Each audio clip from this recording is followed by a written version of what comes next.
యుగమున ఈ గిరిపైనే తపమునరించెను యాద ఋషి. ధరాతలమ్మున అతని పేరుతో అయినది ఈ గిరి యాదగిరి.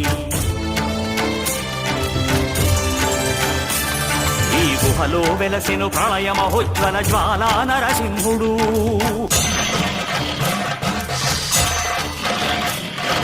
భక్తాభీష్టములన్నీ తీర్చే లక్ష్మీ నరసింహుడు. సుఖ శాంతులను చేకూర్చు శుభయోగ నరసింహుడు.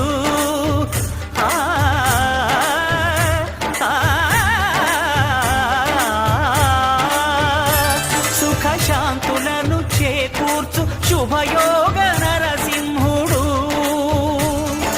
నమో నమః నమో నమః. నమస్కరించెను నాలుగు దిక్కులు నఖముల వెలుగు